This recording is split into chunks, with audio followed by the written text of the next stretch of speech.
Hello students, இந்த வீடியோவில் நம்ம ஒரு நோட்டிஃபிகேஷனை பற்றி தான் பார்க்க போகிறோம். ஸோ அதாவது நல்ல ரெக்ரூட்மெண்ட். ஒருவேளை நீங்கள் டிப்ளமோ முடிச்சிருந்தாலும் சரி இந்த போஸ்ட்டுக்கு அப்ளை பண்ணலாம், இல்லை டிப்ளமோ பிஇ முடிச்சிருந்தாலும் அப்ளை பண்ணலாம், இல்லை டேரக்ட் பிஇ முடித்தாலுமே அப்ளை பண்ணலாம். ஸோ ஒருவேளை நீங்கள் கேட் ஸ்கோர் இல்லை உங்ககிட்ட அப்படின்ற மாதிரி இருந்தாலும் அப்ளை பண்ணலாம், இல்லை நீங்கள் எம்டெக் பண்ணியிருந்தாலும் அப்ளை பண்ணலாம், எக்ஸ்பீரியன்ஸ் இருந்தாலுமே அப்ளை பண்ணலாம். ஸோ எல்லா விதத்துலையும் என்னென்னா எல்லாருமே அப்ளை பண்ணக்கூடிய ஒரு நோட்டிஃபிகேஷன் தான் இது. ஸோ ஒரு நல்ல பிஎஸ்யூ தான். என்ன பிஎஸ்யூ அப்படின்னு பார்த்தீங்கன்னா NBCC India limited is schedule A. So இது வந்து நவரத்னா கம்பெனி கீழே வருது.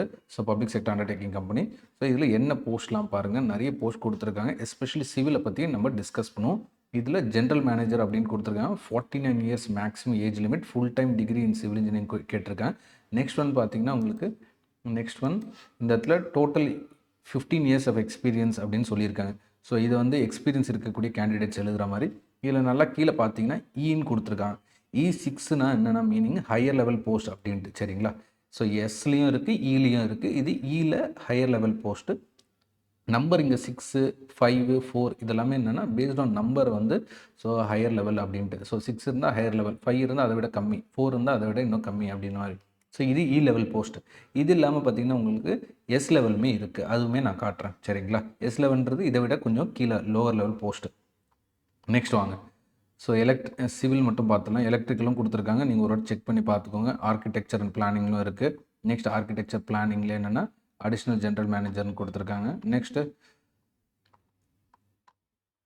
பாருங்கள், இங்கே deputy general manager structural design civil அப்படின்னு கொடுத்து 41 இயர்ஸ் வந்து மேக்ஸிமம் ஏஜ் லிமிட் கொடுத்துருக்காங்க. So full time degree in civil engineering பண்ணியிருக்கோம். டோட்டல் வந்து 9 இயர்ஸ் எக்ஸ்பீரியன்ஸுன்றது கேட்டிருக்காங்க. ஸோ நம்ம இதுக்கு வந்துடுவோம்.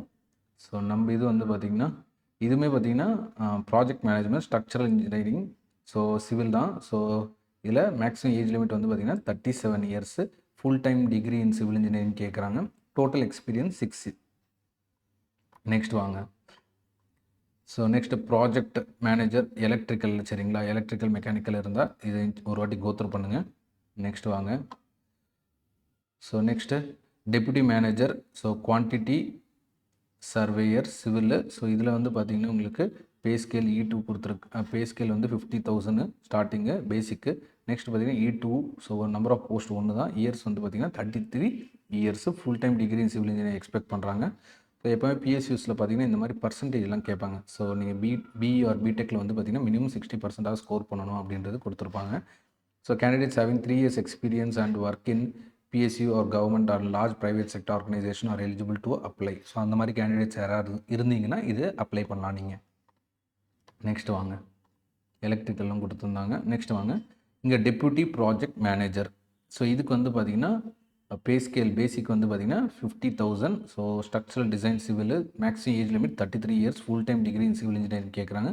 ஸோ டோட்டல் 3 இயர்ஸ் எக்ஸ்பீரியன்ஸ் அப்படின்றது கேட்குறாங்க. இது E2.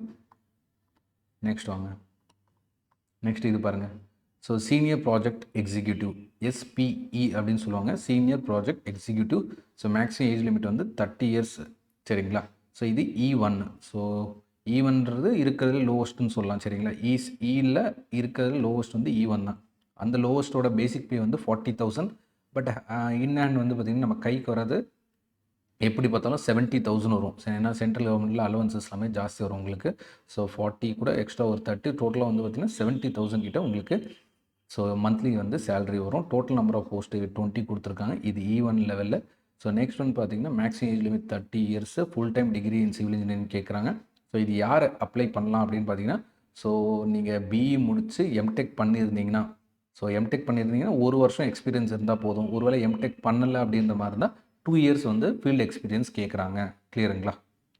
இதை வந்து யாரெல்லாம் எம்டெக் பண்ணியிருக்காங்களோ, இல்லை எம்டெக் பண்ணி 1 வருஷம் எக்ஸ்பீரியன்ஸ் இருந்தாலும் சரி, இல்லை பிஇ முடித்து 2 வருஷம் ஒர்க் எக்ஸ்பீரியன்ஸ் இருந்தாலும் சரி, இந்த போஸ்ட் SPE சீனியர் ப்ராஜெக்ட் எக்ஸிக்யூட்டிவ்ன்றது அப்ளை பண்ணலாம். நெக்ஸ்ட் வாங்க. நெக்ஸ்ட் அதே மாதிரி எலக்ட்ரிக்கலுக்கும் கொடுத்துருக்காங்க. நெக்ஸ்ட் பார்த்திங்கன்னா வித்தவுட் எக்ஸ்பீரியன்ஸ்னு நான் சொன்ன பாருங்கள், அதுதான் இது. ஜூனியர் இன்ஜினியர் சிவில், சரிங்களா? பேசிக் பே வந்து பார்த்திங்கன்னா 27,270. ஸோ இதில் வந்து S3.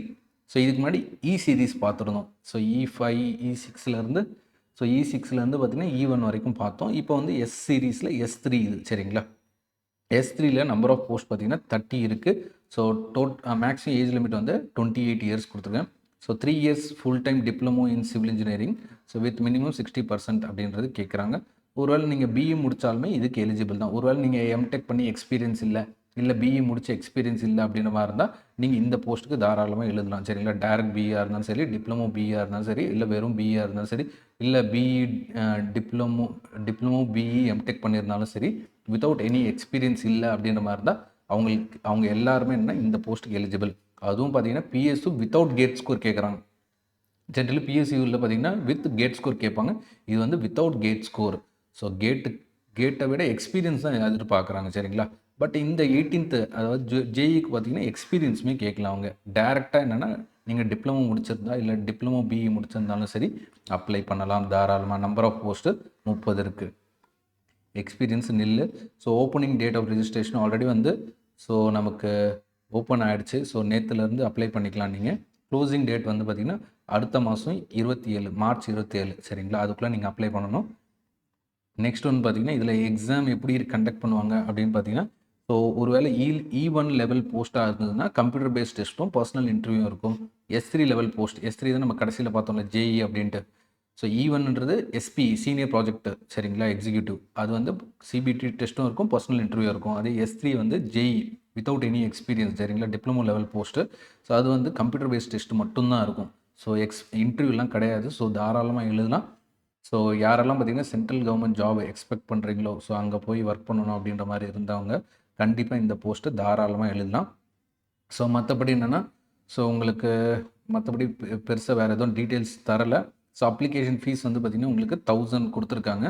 ஸோ இங்கே பாருங்கள், சீனியர் ப்ராஜெக்ட் எக்ஸிக்யூட்டிவ். சரிங்களா, ஸோ அதுக்கு வந்து 1000 கொடுத்துருக்காங்க. நெக்ஸ்ட்டு ஜேஇக்குமே 1000 தான் கொடுத்துருக்காங்க. ஸோ இந்த போஸ்ட்டை நீங்கள் தாராளமாக அப்ளை பண்ணுங்கள். இதோட இம்பார்ட்டன்ஸ் தெரிஞ்சுக்கோங்க. Central government job, work life நல்லாயிருக்கும் உங்களுக்கு.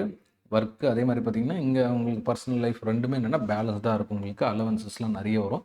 ஸோ கிட்டத்தட்ட பார்த்திங்கன்னா இதெல்லாமே உங்களுக்கு இப்போது ஏடபிள்யூன்னு சொல்லுவாங்க பாருங்கள், AW post, AE post. So அந்த மாதிரி தான் உங்களுக்கு சேல்ரி எல்லாமே அதை விட இன்னும் ஜாஸ்தியாகவே வரும். உங்கள் ஸ்டேட் கவர்மெண்ட்டில் வரக்கூடிய சேல்ரி விட சென்ட்ரல் கவர்மெண்ட்டில் சேல்ரி வந்து ரொம்ப ஜாஸ்தி. ஸோ மிஸ் பண்ணாமல் கண்டிப்பாக எல்லாருமே அப்ளை பண்ணி ப்ரிப்பேர் பண்ணுங்கள். டெக்னிக்கல் நாலேஜ் கண்டிப்பாக அவசியம் இதுக்கு. வித்தவுட் டெக்னிக்கல் நாலேஜ் உங்களால் ரிட்டன் எக்ஸாம் கிளியர் பண்ண முடியாது. டெக்னிக்கல் நாலேஜ் இருக்கணும். ஸோ மேபி என்னென்னா 70-30 இல்லை 80-20 அப்படின்ற மாதிரி ஸ்ப்ளிட் பண்ணுவாங்க. ஸோ 80% டெக்னிக்கல், அதர் ஆஸ்பெக்டில் வந்து ஒரு 20% இல்லை 30% கேட்குற மாதிரி இருக்கும். ஏன்னா இவங்க என்னென்னா ஸ்கீம் ஆஃப் எக்ஸாமினேஷனோ இல்லை எக்ஸாமினேஷன் பேட்டர்ன் எதுவுமே தரலை. ஸோ அதனால் மோஸ்ட்லி அந்த மாதிரி தான் இருக்கும். ஸ்ப்ளிட்டப் பண்ணி தான் தருவாங்க பிஎஸ்யூஸில் ஜென்ரலாக. சரிங்களா, வேறு ஏதாவது டவுட்ஸ் எதாக இருந்தாலுமே கால் பண்ணுங்கள். That's all students. தேங்க்யூ.